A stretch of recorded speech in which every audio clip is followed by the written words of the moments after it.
Hello. I got Space Time or Space and Time Barrel Blend. I don't know if I've had Space and Time, but this is Treehouse's Double Mash Imperial Stout. So sort of an old school Imperial Stout, but gigantic one. So a double mash stout is where like for every beer you have to make a mash where you mix grain and water and you steep it for in hot water at certain temperatures to make that grain dissolved in the water and fermentable, make the sugars fermentable. So with double mash stouts or barley wines, they do that twice. They do it normally, they take all the grain out, and they don't really add any more water back in. They add more grain into there. So you're not necessarily getting twice as much grain and fermentable sugars and such, but you're getting a lot. And they say they do an extended boil too. So this just really concentrates the malt flavor and character. And they use European roasted and crystal malts, so that can add to some of the bitterness and the spiciness. And then this is blended with some barrel aged, some of the beer, but also barrel aged. So it's 12.5% alcohol, quite strong. They don't tell you how much barrel aged beer is, but it's probably no more than a third barrel aged beer. And this was released kind of recently. I let it sit outside the fridge for a bit to warm up because this is definitely a beer that you don't want ice cold. And very full. Oh, great! This is a beer where you don't want to spill any on you because it's very dark. All right, I gotta get a napkin. Something.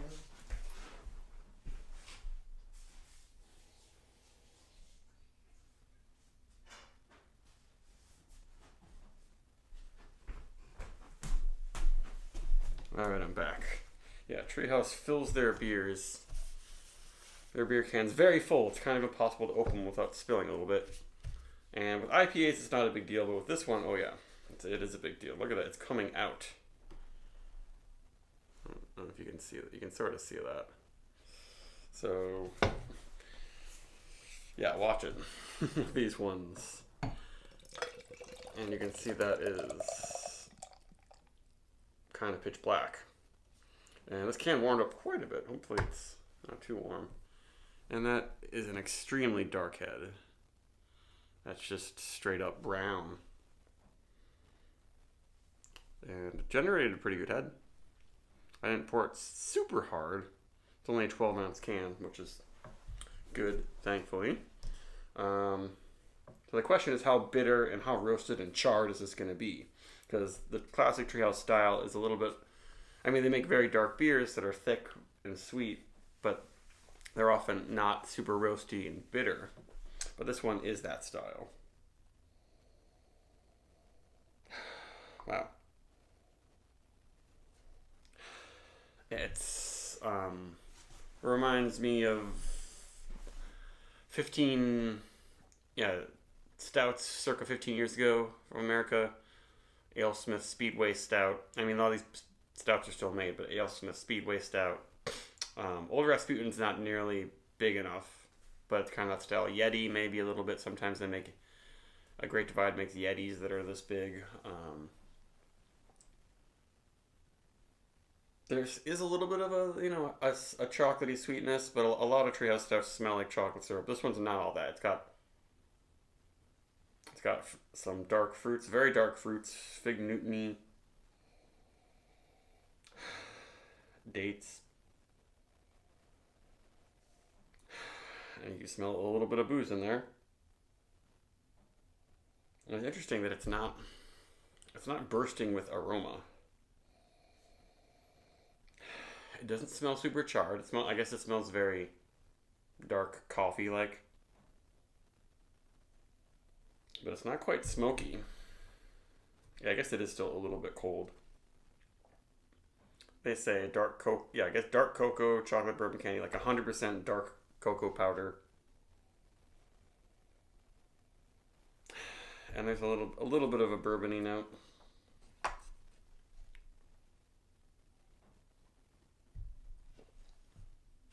Mm. Yeah, this is not that bitter and roasty. It's definitely more so than most pre-roast beers, but it's just in the finish. Yeah, there's a little bit of a smoky char in the finish, kind of connects with a little bit of the bourbon flavor from this. Is they I guess that implies it's bourbon barrel aged, but it's a good combination of like bitter, super dark, fruity chocolate and sweetness. Yeah, if you like almost 100% dark chocolate that's really fruity and has a little bit of a bitter texture to it, this is the way to go. This is pretty good.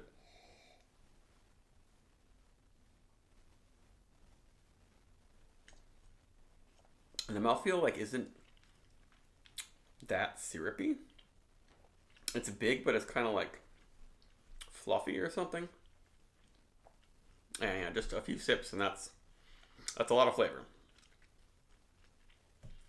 And as you drink it, you get more sort of woody, almost smoky. It gets a little bit more roasty.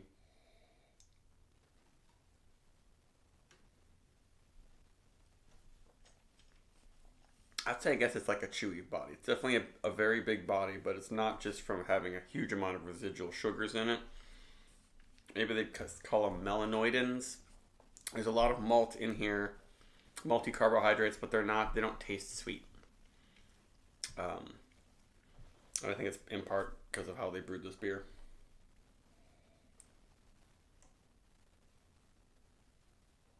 Mm-hmm.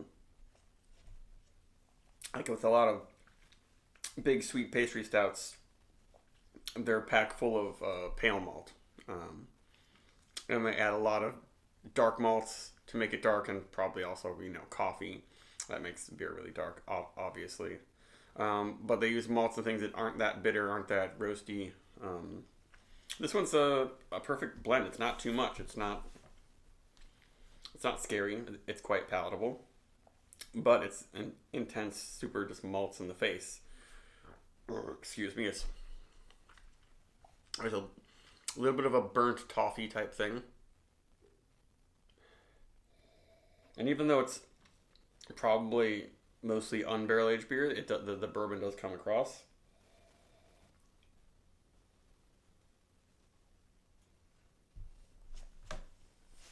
And there's kind of a cool swirly, not quite a crema on here, but we have bubbles on top and a ring of bubbles, which is a good sign. If the beer has nothing there, then it might taste flat. Might also mean it's like a little bit acidic. But there are no added flavorings or anything to this that can do that.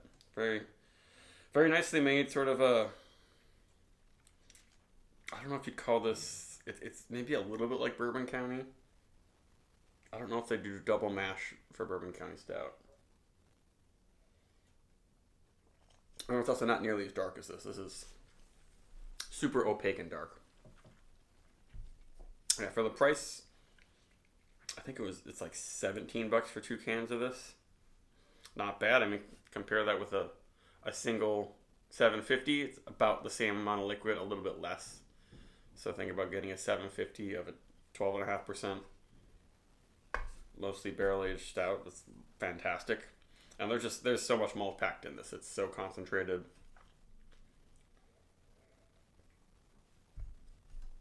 Mm. And a really nice silky mouthfeel. I know it's a lot of flavor. It's quite drinkable and palatable and clean and not that boozy. But yeah, very well made, impressive, and going for a different thing than Treehouse usually does. I'd give it a 4, maybe over a 4.5. And it is a little bit sticky on the lips, but it's not a pastry stout thing, I would say. Obviously, there's no added flavorings, but it's something different. Bye.